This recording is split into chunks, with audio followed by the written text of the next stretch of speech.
రోట్లో రుబ్బకుండా మిక్సీ పట్టే పని లేకుండా ఎంతో రుచిగా మరెంతో తేలిగ్గా చేసుకునే గోంగూర పచ్చడి తయారీ విధానాన్ని నేను ఈ వీడియోలో చూపిస్తున్నాను. ఈ పచ్చడి చేసుకుని గాజు సీసాలో పెట్టుకుంటే మనకు నెల రోజుల వరకు నిల్వ ఉంటుంది. వెల్కమ్ టు వంటలమ్మి. నేను మోనిక. మీరు గనక ఈ ఛానల్ను మొదటిసారిగా చూస్తున్నట్లయితే తప్పకుండా సబ్స్క్రైబ్ చేసుకోండి. ముందుగా ఈ గోంగూర పచ్చడి చేసుకోవటం కోసం శుభ్రంగా కడిగి తీసుకున్న గోంగూర 2 గుప్పెళ్లను తీసుకోండి. దీనిలో తడి ఎక్కువ లేకుండా చూసుకోండి. తర్వాత వీడియోలో చూపిస్తున్నట్లుగా గోంగూరను ఇలా ముక్కలు చేసి తీసుకోండి. అలాగే మనం తీసుకునే గోంగూరకు కాడలు ఎక్కడా లేకుండా చూసుకోవాలి.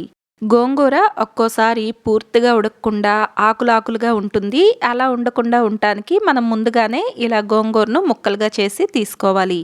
ఇలా గోంగూర మొత్తం ముక్కలు చేసుకున్న తర్వాత ఒక పక్కన పెట్టేసుకుని స్టవ్ పైన ప్యాన్లోకి ఒక 1/2 స్పూన్ మెంతులను వేసుకోండి.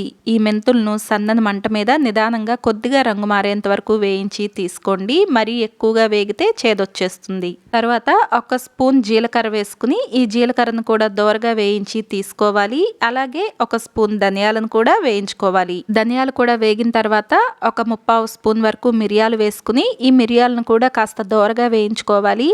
ఇవన్నీ కూడా విడివిడిగా సన్నని మంట మీద దోరగా వేయించుకుంటే సరిపోతుంది. తర్వాత దీనిలోకి మీరు తినే కారంను బట్టి ఒక 4 నుండి 6 వరకు ఎండుమిరపకాయలను వేసుకోండి.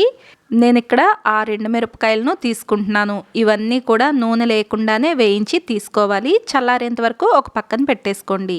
తర్వాత మిక్సీ జార్లోకి 4 పచ్చిమిర్చిని తీసుకుని మిక్సీ పట్టుకోవాలి. పచ్చిమిర్చి కారంను బట్టి వీటిని పెంచుకోవటం తగ్గించుకోవటం చేసుకోవచ్చు.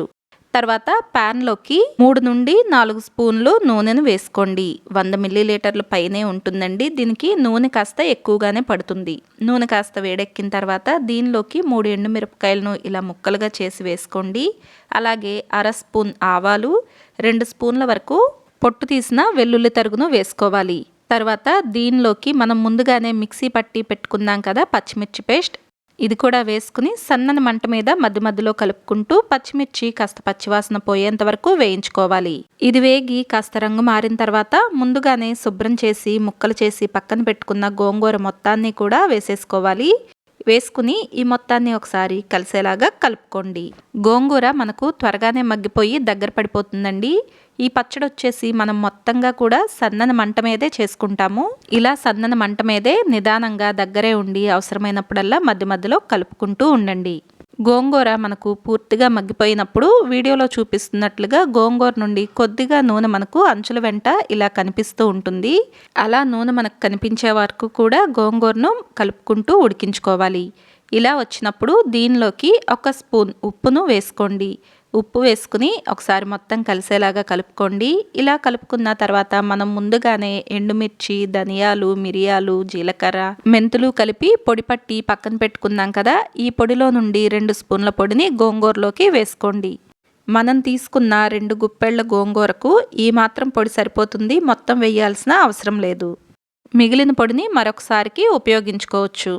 ఇలా పొడి కూడా వేసుకున్న తర్వాత గోంగూరలో బాగా కలిసేలాగా కలుపుకోండి.